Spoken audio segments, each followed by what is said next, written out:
అసెంబ్లీలో వెనకబడ్డం పార్లమెంట్లో పక్కా పతారా చూపియాలని గట్టి పట్టు మీద ఉన్నారు కారోళ్ళు.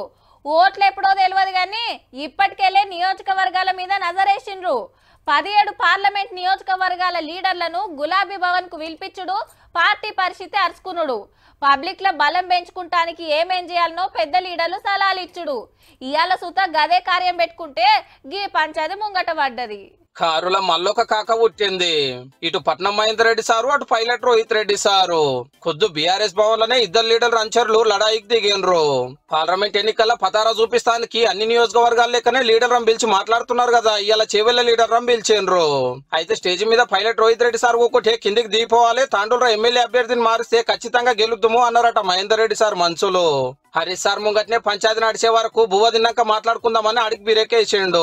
అటెంకి ఇద్దరు లీడర్ పిలిచి మాట్లాడిండు సారు. పబ్లిక్ లకు గిట్ల పంచాయతీలకు దిగితే కార్యకర్తలు హుషారుగా ఎట్లా పనిచేస్తారు?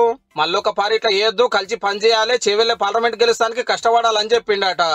ఏదో చిన్న చిన్న విభేదాలు ఉంటాయి కాబట్టి అన్నదమ్ముల పార్టీ వల్లే మేమంతా కూడా సర్దుపోయి 5 ఏళ్ల కింద రోహిత్ రెడ్డి అన్న మహేందర్ రెడ్డి సార్ మీద కాంగ్రెస్ లో గెలిచి మళ్ళా కార్ పార్టీలకే వచ్చే వరకు ఇద్దరికి పురిగా అలవలేదు. తాపకో పంచాయతీ నడుస్తూనే ఉంది. మొన్నటి ఎన్నికల్లో తాండూరు టికెట్ రోహిత్ రెడ్డి అన్నకు మహేందర్ రెడ్డి సార్ కు మంత్రి పదవి ఇస్తే ఆడికి పంచాయతీ ఒడిచింది. ఇప్పుడు ఆ సార్ మాజీ మంత్రి అయ్యిండు. ఈ సార్ మాజీ ఎమ్మెల్యే అయ్యే వరకు మళ్ళా పాత పంచాయతీలు ముంగట పడ్డట్టున్నాయి. ఇట్లనే కీసులాడుతుంటే రేపు పార్లమెంట్ ఎన్నికల్లో కూడా ఎటమటం కాగల జర చూసుకోండి సాలరు.